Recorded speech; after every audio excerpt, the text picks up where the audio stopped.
Do you feel like you're not free and you don't have any control over your time?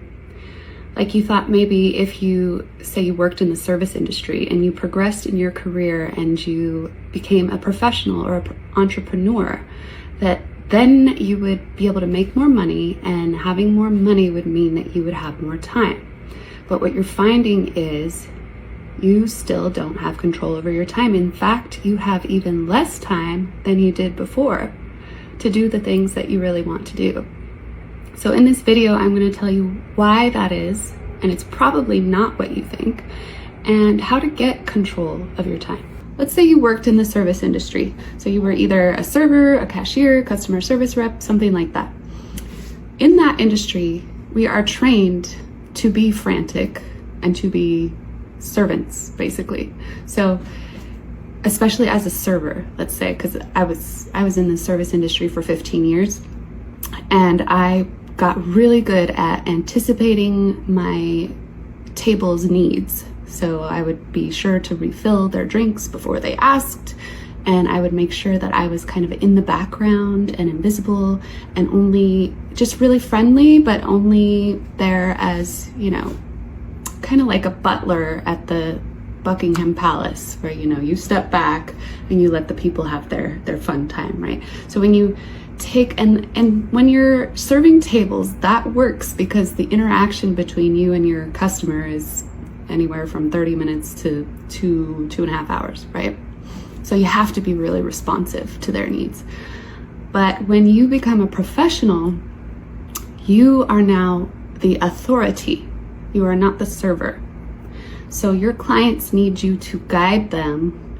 And if you are coming into that interaction with a server mentality where you're responding to their texts and emails immediately because you believe that's good service, and you are basically, you're not setting up any boundaries.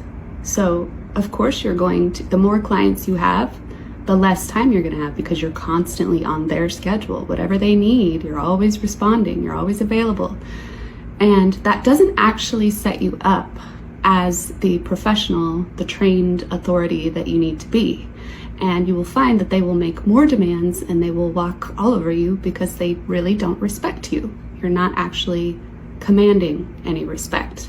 And why would you not command respect? Well, you're not valuing the training and the information and the experience that you needed to become the professional or entrepreneur that you are.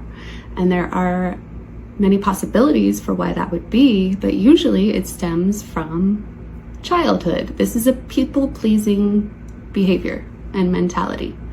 And when we're children and say we have like a chaotic big family, or we have a parent who feels that it's our job to meet their needs and attune to them, becoming a parentified child, or any number of interactions of that type, we will believe that we are unworthy of love and belonging unless we're doing a lot of tasks, unless we're attuning to another person, unless we're proving our value. When we have these unhealed childhood wounds, we go into adulthood and we find ourselves in these interactions and relationships, and we begin thinking that it's everybody else that is causing this problem. Oh, they're so demanding.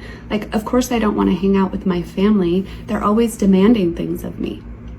Well, let's remember that we have trained them to demand things of us because we have been at their beck and call, answering every question, jumping up to serve them. And so of course they have that expectation. And this isn't your fault. This is an unconscious behavior that simply needs to be healed. And so we can reframe what was happening in our childhood with the caretaker or whatever the situation was. Everybody's got, a unique story. But when we reframe this, we can build a new belief about our self-worth and understand that we are worthy just because we are. We were born because we're worthy, and we are worthy because we were born. There's nothing we need to do, nothing we need to prove. And when we can start understanding that and believing that, we start approaching our relationships and our interactions with a lot more ease and a lot less frantic energy. And when we're not frantic, our clients are not frantic. We don't want to make our clients frantic. And then when everybody's a little more calm, we all have more time. We begin to realize that we're doing a lot of tasks that we don't need to do. That a lot of these tasks that we're doing are just keeping us looking busy because we think we have to look busy to look worthy. So we can begin stripping away these excess tasks that really don't need to be done. And you'll find that there are many things in our lives that we don't need and don't actually serve us. They just keep us really busy.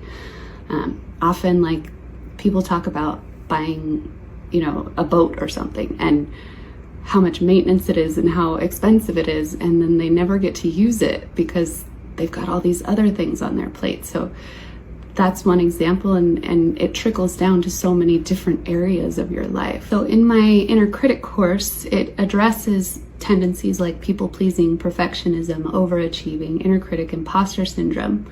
And that course is available to take online at your own pace all the time at $444. And so it's a low commitment and self-paced study. And I don't put overwhelming amounts of content in it because that tends to cause me not to actually take the courses that I buy. If I'm overloaded by tasks and hours of content, I won't do the course. So I made sure to make this digestible and easy, an hour or less a week. And transformation happens when we address our belief systems, what is underneath them, what caused them, and we can change them. But transformation is accelerated in community. So there's also a group coaching option where we will have weekly live coaching calls. They're 90 minutes where we get together with the other people who are taking the course, and I'm on the call, and we'll do, people will raise their hand and we'll do some live coaching. That will help you really accelerate your growth because you'll meet people who are like you, and we often make friends that way, and we can hold each other accountable because it's easy to slip back into our old belief patterns. When we have community and we're going through these transformations together, we can solidify our new belief systems and really change our outer circumstances together. So if you want to join group coaching, our group calls will start on August 6th, and you can book a consultation call and we'll find out if you're a good fit. It is a larger commitment, so we want to make sure that you're actually ready, you're going to get the results, and it's the right fit for you and the right fit for us. So the links are in my bio to book that call or to just buy the self-paced study course. And I hope to see you there.